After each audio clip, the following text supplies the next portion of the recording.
मित्रों, श्री हरि चैनल की तरफ से आपको पुनः नमस्कार। आज हम हमारे इष्ट कुमाऊं के इष्ट देवता श्री गोलजू का पाठ सुनाएंगे। मैंने श्री गोलजू के जीवन के बारे में 5 अध्याय लिखे हैं, तो आज हम प्रथम अध्याय का पाठ आपको सुनाएंगे। तो मेरी यह सबसे विनती है कि जब भी आप श्री गोलजू के मंदिर में उनके दर्शन करने जाएं या जब भी उनके आगे कोई वंदना करने जाएं, तो यह पाठ उनकी मूर्ति का श्रवण करते हुए यह पाठ को या तो गावें या सुने या इसको मेरे साथ गाएं। तो ये प्रथम अध्याय मैं आज आपको सुना रहा हूँ, आप इसको सुने और श्री गोल देवता को यह अध्याय समर्पित करें। प्रथम अध्याय। शुभ्रवसनम हयारूढ़म कालिका पुत्रम त्वाम नमाम्यहम। मैं अपने इष्ट श्री गोल देवता को स्मरण करने तथा उनका दगड़ यानी साथ पाने उनकी जन्म कथा का पहले अध्याय का पाठ करता हूँ, आप इसको सुने। पहले श्री गोरक्ष जी को नमन करूं, फिर गोलदेव का सुमिरन करूं, मामा हरुषैम के चरण पढ़ूं, सब देवन को नतमस्तक होऊं, सब ब्रह्मन गुरु के पांव पखारूं, गोल के भक्तन की जय करूं, फिर गोलदेव की गाथा कहूं, जगरिया डंगरिया के शीस नवाऊं, कत्यूरी वंश में झलराई राजा हुए, मदकोट दारचूला नेपाल राज किए, झलराई के साथ ब्याह किए, 50 बाद भी संतान न पाए, एक बार इसी व्यथा से बन गए, बलवती की रात सुंदरी वहां दिखी, भैंसों को लड़ते देख खिली, प्यासे राजा ने जब मांगा पानी, लड़ते भैंसे को पहले छुड़ाओ वह बोली, राजा भैंसों को न छुड़ा सके, पर सुंदरी ने छुड़ाया बिना रुके,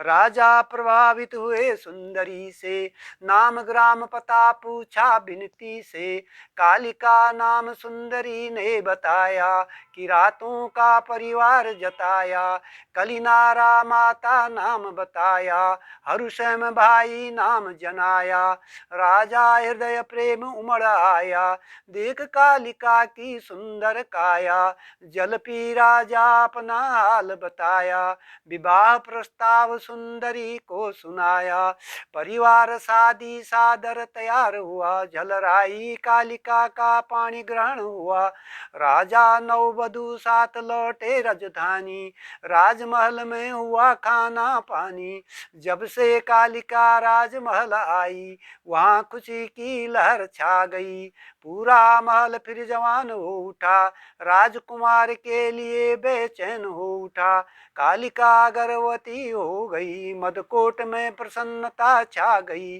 समय पर बादल गरजने लगे, भांति भांति फूल खिलने लगे, पर सास सौतनों का माथा ठनका, कालिका कारण मान कम होगा उनका, कत्यूरी गद्दी में किरात कैसे बैठेगा, क्या इससे मदकोट का मान बढ़ेगा, रनिवास में संयुक्त कूट रचना हुई, संतान को दूर करने की बात हुई, जब प्रसव काल निकट आया, राजा किसी मुहिम में चला गया, कालिका महल में अकेली पड़ गई, आंखों में उनकी पट्टी बंध गई, प्रसव में होगा बहुत खून खराबा, न देखो तो उसे होगा भला, का सौतनों ने प्रसव में बैठा दिया, रानियों ने जाल सुंदर रच दिया, प्रसव काल जब शिशु बाहर आया, सौतनों ने मुंह उसका बंद किया, कालिका कुछ सुन न पाई, प्रसव दर्द से बेहोश हो गई, शिशु को गोद में फेंक दिया, शिशु को गोठ में फेंक दिया, रक्त रंजित सिलबट्टा रख दिया, सिलबट्टा छाती लगा सो गई, अजीब सी सोच में डूब गई, गोठ में पशु मानव बन गए, शिशु को वे पहचान गए, शिशु को घेरे अंदर कर दिया, गौ ने दूध उसको पिला दिया, सौत ने बोली अरे ये क्या हुआ, बालक कैसे रोता हंसता रहा, कई उपाय सौत न करती रही, रात दिन पीड़ा बालक को देती रही। बालक भी सब सहता गया, माँ की दृष्टि पाने जीता गया। लोह पिटारा मंगाया गया, शिशु में रखवाया गया, रात्रि गोरी में बहाया गया, सौतनों ने छुटकारा अब पाया। पर देव को और ही मंजूर था, भारत के कर्ण के अनुसूर भारत के कर्ण के अनुसार था। फर्क वहाँ गंगा यहाँ गोरी थी, कुंती के बदले कालिका थी। गोरी नदी ने जब बालक छुआ, सोचने लगी यह क्या हुआ, राजा का देवत्व कैसे बंद हुआ। राजा वो देवत्व कैसे बंद हुआ, क्या मेरे सम्मान को आ गया। अभी शिशु है इसे न डुबाऊंगी, नाम इसमें अपना करवाऊंगी। बालक इसी समय चिल्ला दिया, गोरी ने अपने गोद में बैठा लिया। गोरी को भाना की याद आई, संतान हेतु याचना करते पाई। आज से यह भाना को सौंपेगी, भाना व बालक को उपकृत करेगी। दुनिया वालों महान घटना होती है, जब नदी भी माँ बन जाती है। भोर में भाना गोरी तट पर आया, संदूक किनारे देख वह चकराया। डर डर के पिटारी उसने खोली, खुलते ही शिशु ने आंखें खोली। चकित बालक कहाँ से आया, तब गोरी ने पानी छलकाया। भाना समझा गोरी ने पुत्र दिया, नाम उसका गोरिया रख दिया।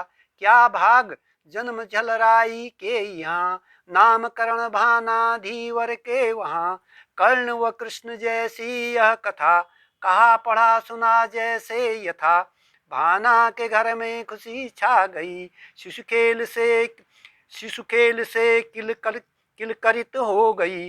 राजवंशी गोरिया वहाँ बढ़ने लगा, देवत्व का अंश झलकने लगा। गुलेल वह सटीक चलाने लगा, घुड़सवारी भी खूब करने लगा। भाना से काट का घोड़ा बनवाया, पनगढ़ परी से भगाया। पनिहारनों से पानी पिलाने का कहने लगा, पानी न भरने की जिद करने लगा। कैसे घोड़ा पानी पिएगा काठ का, बोला रानी से जन्म कैसे सिलबट्टे का। रोचक व्यंग मत कोट में फैल गया, गुप्तचरों ने नृप को भी सुनाया। गुप्तचर भाना का घर देख गए, भूपति को फिर वहां ले गए। भाना सपत्नीक बहुत डर गया, नृप का आना ऐसे क्या किया। अंगुली पकड़े गोरिया भी आया, राजा के सामने खड़ा हो गया। राजा गोरिया को देखते रह गए, कालिका वो अपनी झलक पा गए। जबरन गोरिया से चिपट रोने लगे, भाना से उसका बचपन सुनने लगे। नृप ने बाहुपास ढीला किया, गोरिया का कपाल चूम लिया। कालिका के नयनों को उसमें पाया, कि रातों का तेवर गजब समाया। नृप ने कहा सुतकोट चलना है, मधुकोट का राजकुमार बनना है। गोरिया कुछ समझ न पाया, भाना ने उसको सब समझाया। भाना समझा अब क्या करना है, गोरिया को राज के साथ भेजना है। कृष्ण को भी यही करना पड़ा था, गोकुल से मथुरा जाना पड़ा था। गोरिया का माथा झनझनाया, क्या कहूँ समझ कुछ में न पाया। भाना के साथ न्याय कैसे होगा, क्या घर छोड़ना उचित होगा। भाना ने सप्रेम गोरिया से कहा, कष्ट तुमने हमारे यहाँ सहा, राजसुत को कोर्ट में जाना ही होगा। जन जन का ख्याल करना होगा। दिया उसका हाथ नृप हाथ में, सपत्नी अश्रु बहाए साथ में।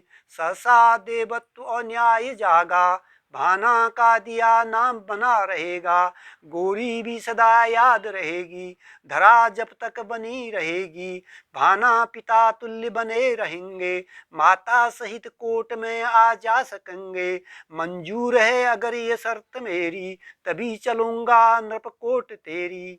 बालक के बोल पर झुक गए, शर्तें गोरिया की मंजूर किए, छू चरण माता पिता के, गोरिया उदास चले नृप के, गोरिया उदास चले साथ नृप के, द्वंद्व मन में बहुत चलता रहा, नृप दल बल बढ़ता रहा, गोरिया साथ घोड़े में लिए, नृप चले मद कोट में लिए, साथ गोरिया गए भवन कोप में, कालिका पड़ी जहां बरसों सोच में, बालक देख कालिका सहसा उठी, देखन लगी उसे वह एक टकी, बड़ा हाथ उसका थाम लिया, मौन हो माथा उसका चूम लिया, कौन यह किरातों सा दिखता है, अध अक्ष माथा मेरे सा लगता है, गंध इसमें हमारी तुम्हारी, बताओ राजन सौगंध है पुरारी, बताओ राजन सौगंध तुम्हें पुरारी,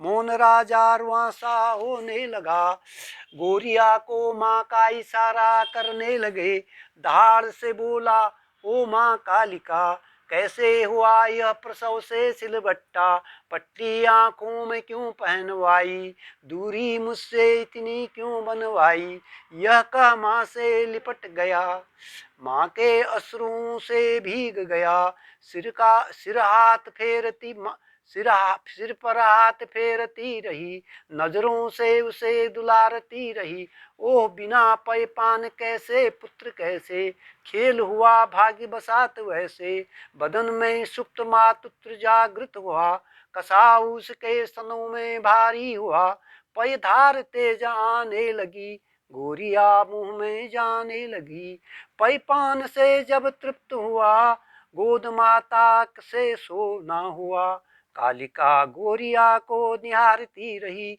बदन में उसके हाथ फेरती रही, प्रणाम है उस शुभ लक्ष्मी को, पान कराया नवजात गोरिया को, सहसा बालक खड़ा हुआ, दहाड़ा यह अन्याय क्यों हुआ, राजा रानी की रक्षा न कर सके, प्रजा की पीर कैसे हर सके, प्रसव से सिलबट्टा हो गया, कैसे राजा यह मान गया, रवि शीश सितारे भी चुप रहे, महा अन्याय होता देखते रहे, रोषित गोरिया नर्तन करने लगा, कहाँ सिलबट्टा पूछने लगा, कालिका सिलबट्टा ले आई, उनके पुत्र होने की बात दोहराई, सिलबट्टा ले पांव पटकने लगा, महल में चलक सा हो लगने लगा, घात लगाई ओ सिलबट्टा, उठो आया है नाम तुम्हारे पट्टा, सिलबट्टा दोनों हिलने लगे,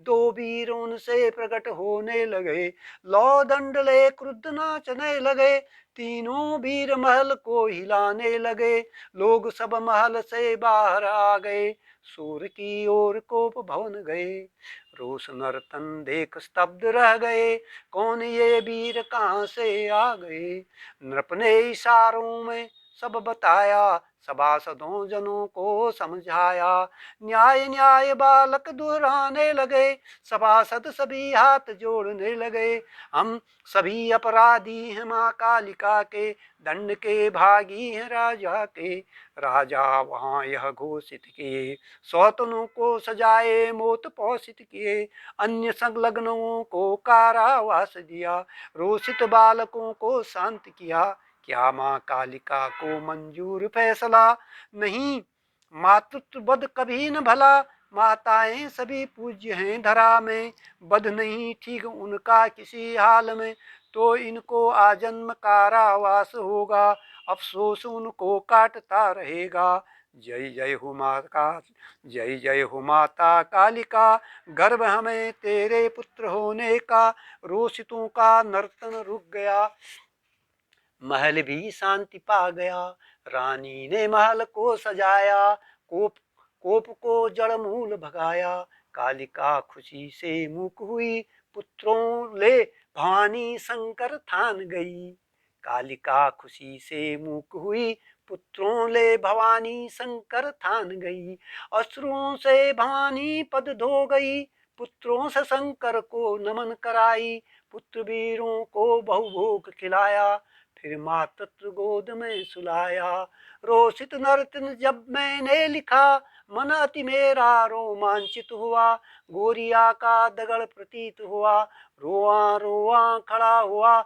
भक्त जो इसका पाठ करेगा, गोरिया दगड़ जरूर पाएगा। दुष्कर कार्य सुगम होंगे, कर्म फल उत्तम मिलेंगे। डंगरिया जो मनन करेगा, देवता तुरंत अवतरित होगा। बोल उसके सब सत्य होंगे, गोरिया श्योकार का दगड़ करेंगे। कृष्णा की प्रार्थना जरूर सुनेंगे, हर हाल पाठ का भला करेंगे। ओम श्री गलदेवता की जय हो। प्रथम अध्याय समाप्ति। शुभम।